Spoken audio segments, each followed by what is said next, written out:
So every month may survey tayo. So nakita natin na right after final yung impeachment against VP Sara, which hindi ako pabor. Liliwanagin ko, hindi ako pumirma po dyan dahil hindi ako pabor doon sa impeachment. Nakita Ano? Hindi ka pabor? Leader ng campaign manager ng alyansa ng mga manggagamit at mambubudol. Hindi pabor sa impeachment ni VP Sara. Ano? Toby Tiangco, hindi pabor. Naku, breaking news yan mga kababayan. Mismong si Toby Tiangco, hindi ho pabor dyan sa impeachment na yan. Itong si Vice President Sara Duterte. Mismong campaign manager ng alyansa ng mga mambubudol. Di ba? Ganyan nung sila sa loob. Yan dyan nakikita ng ating mga kababayan kung gaano ka-weak itong si Marcos Jr. Kay Tatay Digong, hindi po pwedeng ganyan. Hindi pwedeng ganyan eh. Para mga walang yagballs to mga to eh. Tipong tapos na, talo na kayo. Huwag na kayo magsisihan. Lalo lang lumalabas sa mga kahinaan nyo sa social media. Lalo imbis na sa 2028, kahit papaano, meron pa kayong mabudol. Pero sigurado, kung wala kayong nabudol ngayong 2025, sa bagay, wala na nga rin pala sa politika itong mga itong mga loyalista nga at mga talyanista. Wala na yan. Kumbaga,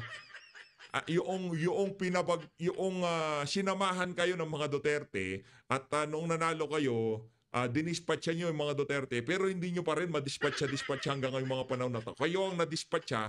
Ngayon, yung mga sinamahan nyo makakaliwa at mga pinklawan at mga dilawan, maiitsipwera kayo dyan. Ngayon, kanino na ang focus?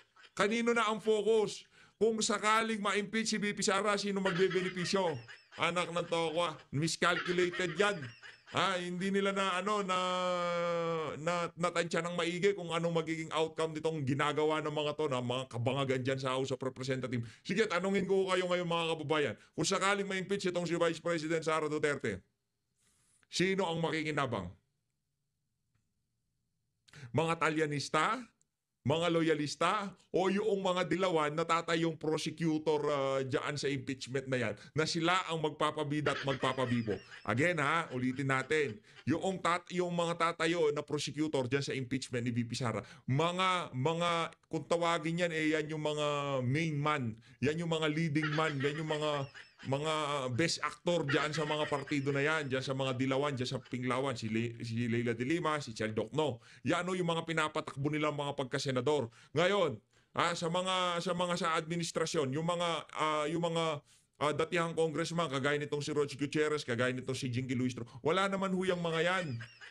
Hindi naman sila magbebenepisyo kasi hindi naman sila nagnanasa na mataas na pwesto sa pamahalaan sa mga susunod na panahon. At hindi mananalo yung mga yan. Si Jinky tatakbo ng senador.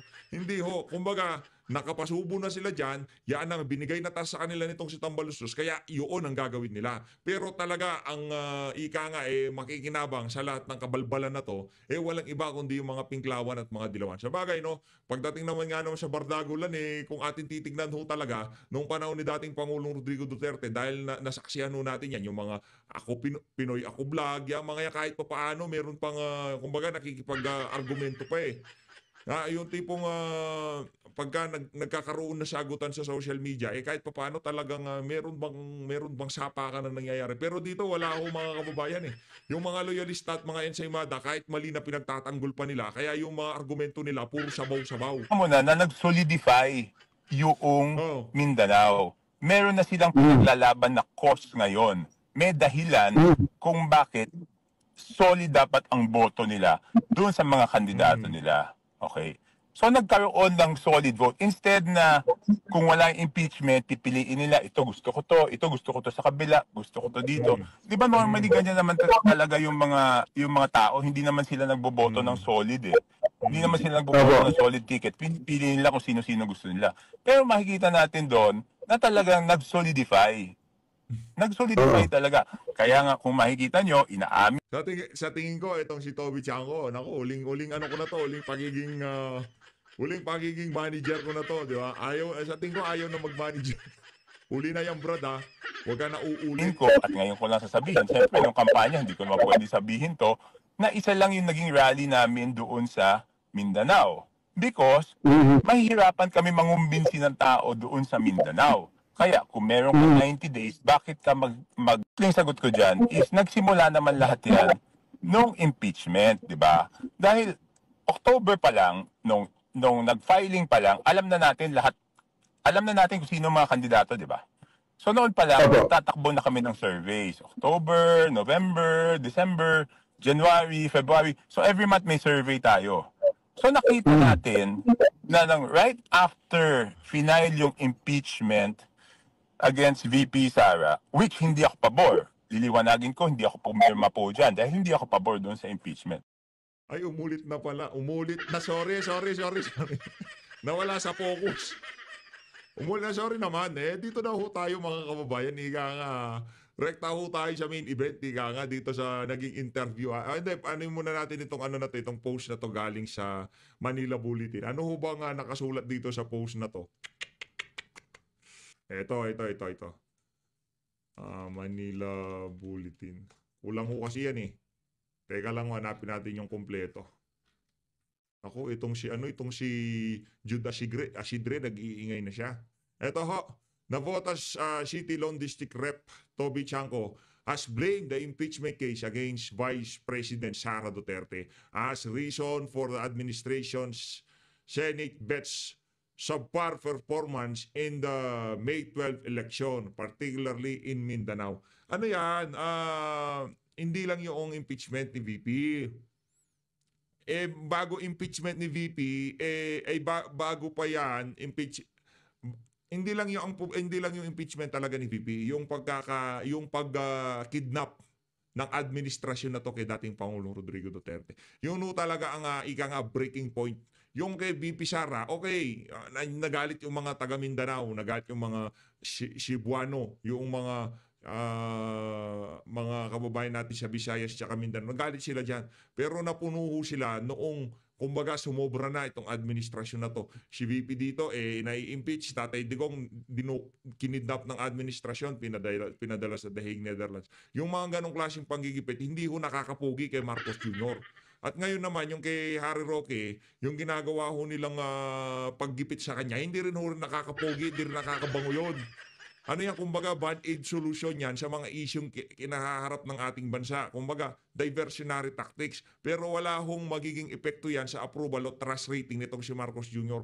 Hindi natin maintindihan kung anong iniisip ng administrasyon na to. Dahil yung mga ginagawa nila na yan, kagaya kay Spoksari, kay dating Pangulong Rodrigo Duterte, kay VP Sara, hindi ho makakapagpabango sa kanila sa sambayan ng Pilipino. Kaya kung sino man na nagpapayo dito kay Marcos Jr., galing-galingan mo pa ang pagpapayo sa kanya.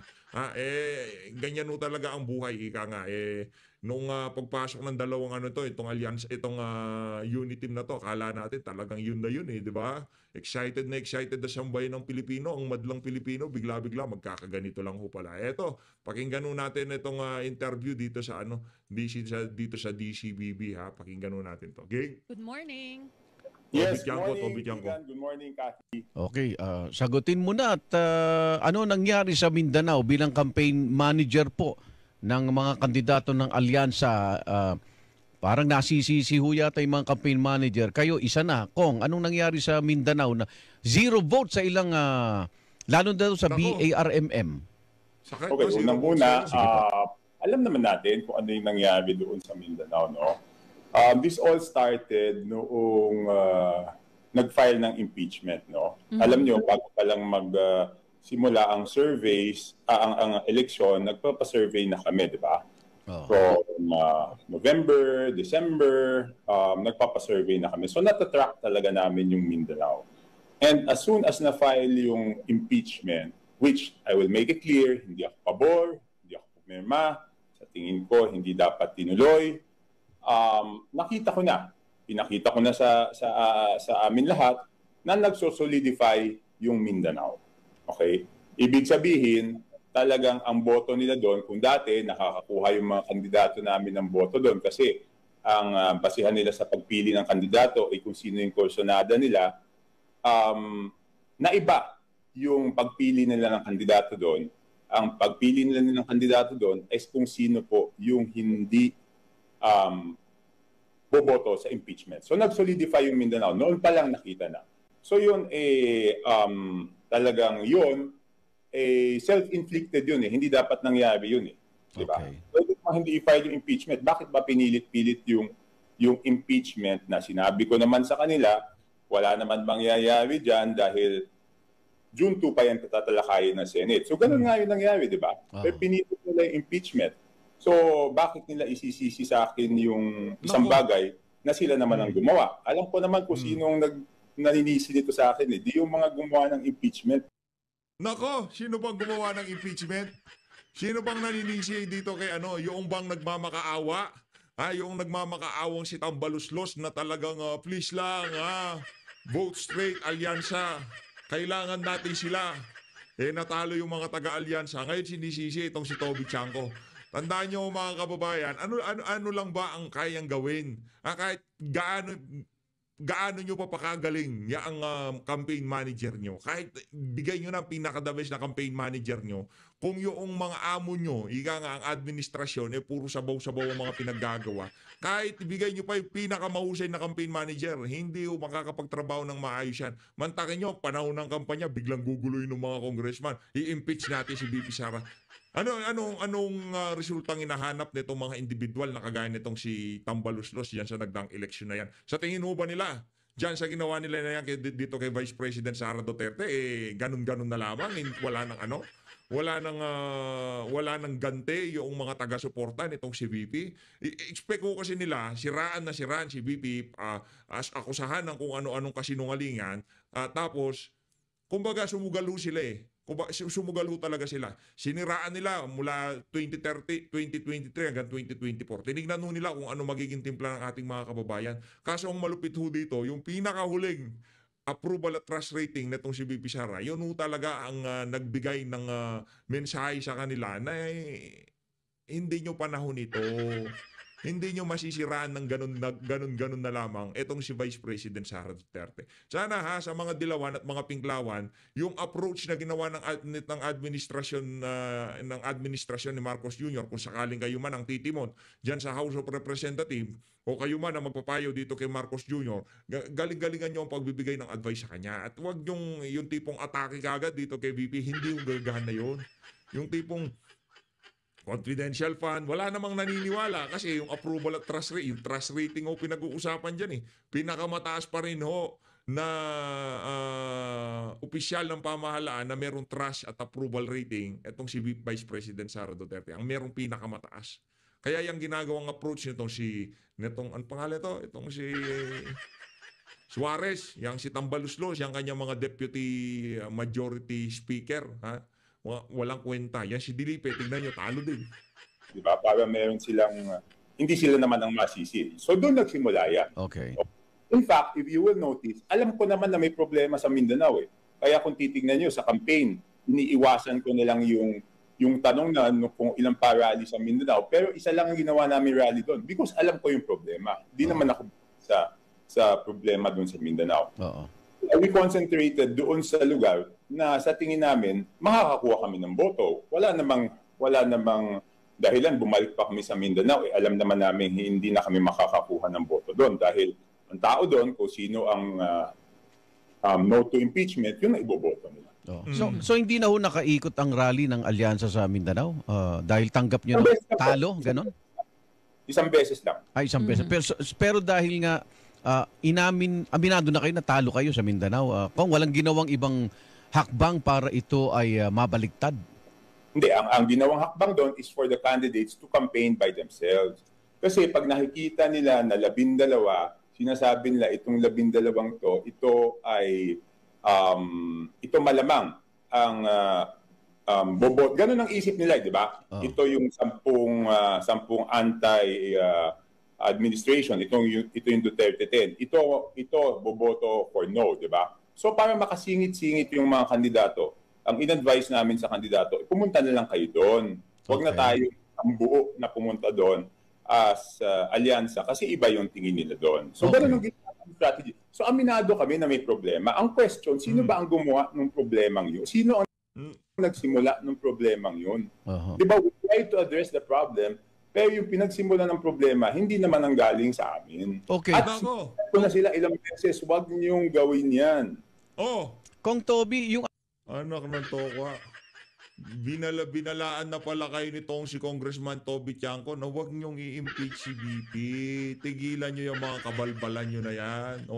Ngayon, ang kabayaran, hindi pa tapos yan. May iyang ano na yan, yung pagkatalo nitong ng mga kandidato ng taga-alyansa. Yung dalawa, yung tatlo na yan, si Cayetano, si Soto at yung si Lacson, hindi naman talaga kandidato ng alyansa yan. Kahit walang alyansa, mananalo yung mga yan. Merong makinarya, may name recall, sikat ang apelido. Di ba? Ganun ho sila mga kababayan.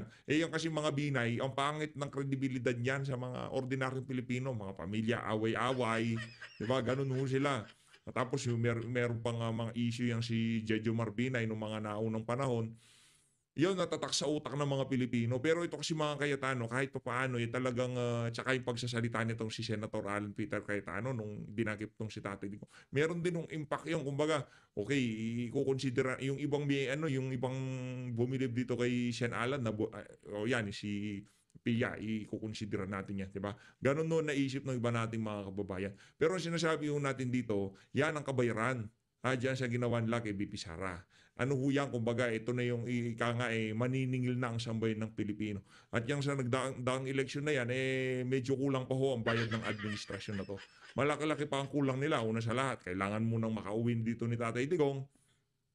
Makulong yung mga nagpadala kay dating Pangulong Rodrigo Duterte dyan sa daing Netherlands, o kung kailangang turuan ng leksyon, kung ano mang klaseng leksyon yan, bahala na ho sila. Pero atin ho dito, kailangan merong managot. Merong managot doon sa mga kumidnap, dumukot kay Tatay Digong. Lalo na yung maangas na pulis na kakaladkirin ko yan. Hintayin mo lang magpalit ang administrasyon. Maraming kakaladkad sa iyo, Brad. Sige, kung magkakanya-kanya sila, alam mo naman nating ang realidad sa lokal, dapat may bit-bit silang tulong.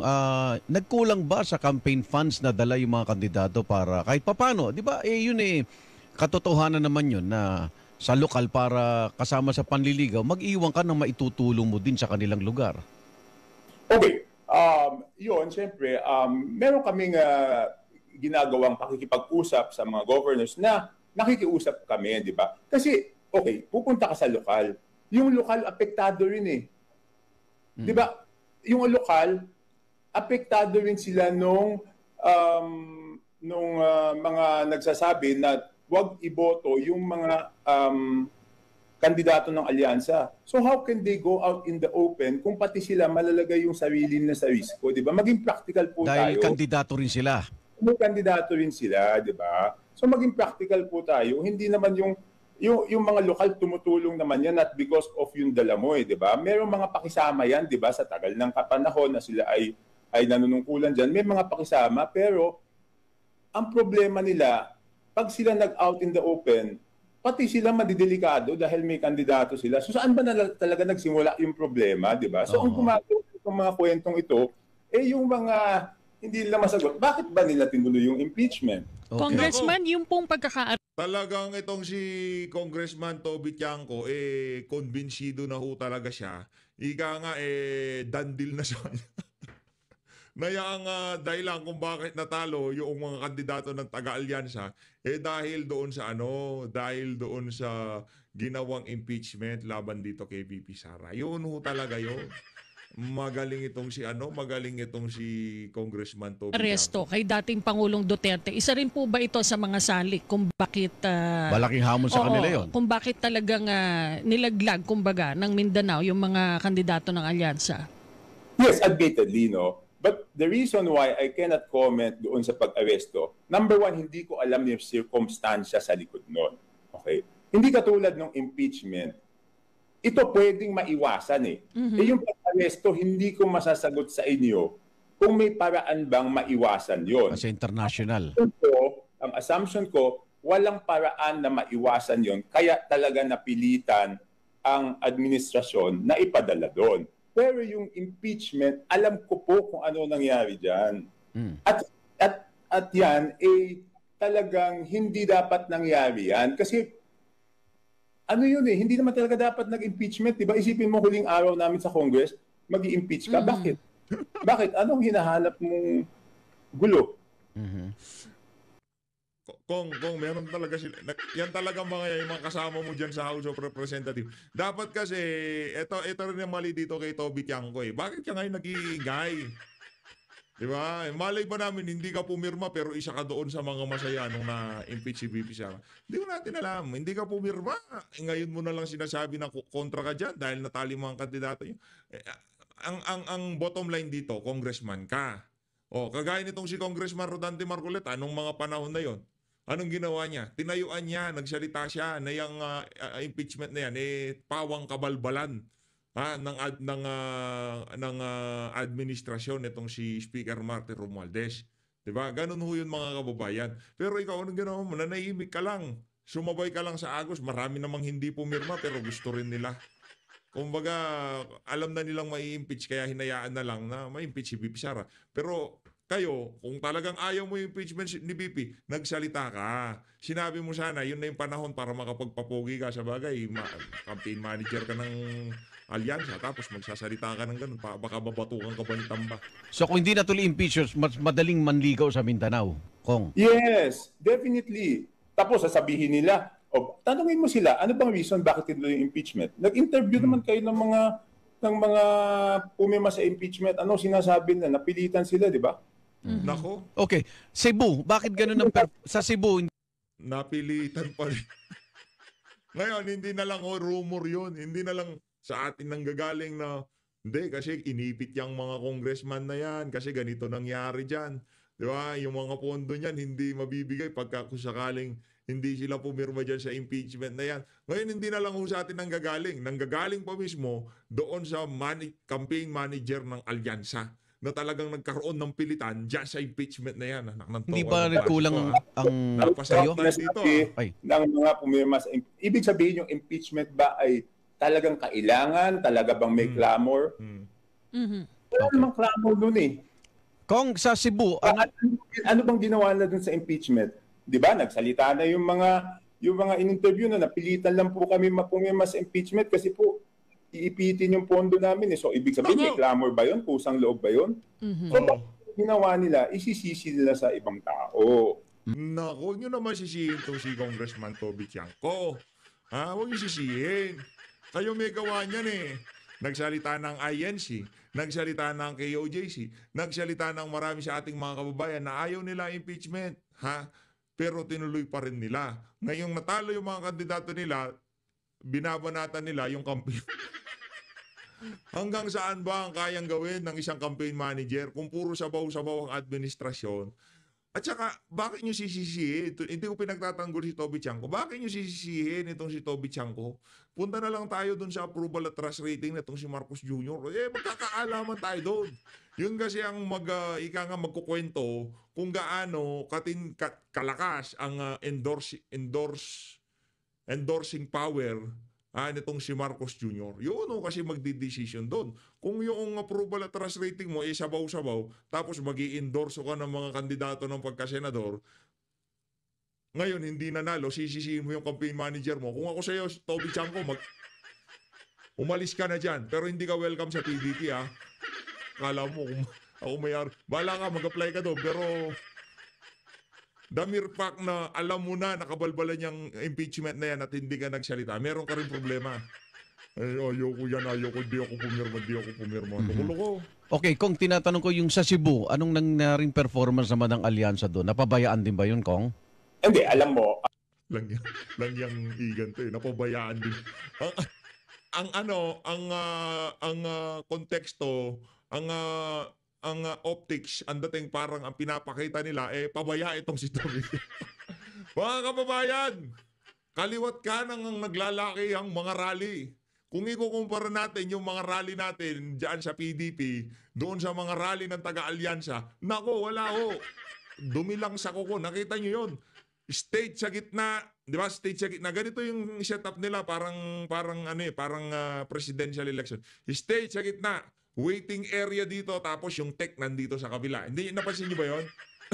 Pansin nyo ba yun? Stage sa gitna, habang naghihintay yung mga unggoy na senatorial candidate, nandun sila sa gilid. Yung mga pamilya, mga staff, parang yung presidential election. Ganon na setup. Ngayon, ito, center stage, side stage. Ang lalaking mga sortie ang nagkaganapan. Ang mga nangyari nung nagdaang eleksyon. Hindi nyo naman pwede sabihin na nagpabayaya si Toby Tiangco. Anak ng toko. Yung mga nagdadatingan, meron pang BBM. Meron pa ganun, meron pa nagchat-chat. Ano, nasaan na nagchat-chat? Ang toko. Yung last 2 minutes, mag-ano sila, kumbaga magmamaniobra sila maniobra sila. 20 pesos na bigas. Ano nangyari sa 20 pesos na bigas? Night, anak ng toko. Pinatigil ng Comelec. Ano nangyari? Yun. Imbis na ikabuti ng administrasyon yung galaw na yun, baka lalo pa nilang ikasama. Kaya okay na rin siguro yun na hindi tinuloy. Pero tayo, gusto nating maituloy yun. Kasi kaysa kurakutin, sa bagay, kaysa saan ho natin tignan yung mga opisyal ngayon sa pamahalaan, talagang mga magnanakaw huyang mga yan. Sa totoo lang. Wala ho tayo maaasahan. Mapunta ho tayo sa proyekto, magnanakaw yung mga yan. Mapunta ho tayo sa ayuda, magnanakaw yung mga yan. Magpupunta tayo doon sa subsidiya sa bigas, merong kikita at merong kikita dyan. Sigurado ho tayo dyan. Kaya anong pinakamagandang magandang gawin ngayong mga panahon na to? Ika nga ho nila, kapit lang, ha? Kapit lang ho tayo mga kababayan. Igan, ang Mindanao includes all Cebuano speaking. 'Di ba? Yan ang ano nila eh. 'Di ba? Yan talaga. So yung mga Bisaya. Hindi, ang ano nila definition nila doon is Cebuano speaking. Cebuano speaking. Okay. So talaga may malakas ang simpatyan yan. Okay, base po doon sa mga nabanggit nyo kanina, united po ba yung administrasyon sa ngayon matapos itong eleksyon? Nag-usap na ba kayo ng Pangulong Bongbong Marcos, Kong? Yes, nag-usap kami. Ano reaction niya rito sa performance doon sa Mindanao at Cebu area o Visayan speaking area? Hindi, ang panapag-usapan sa tingin ko, walang mali ang si Marcos Jr. Kasalanan lahat itong si alam mo, it's a privileged conversation. Okay, sorry.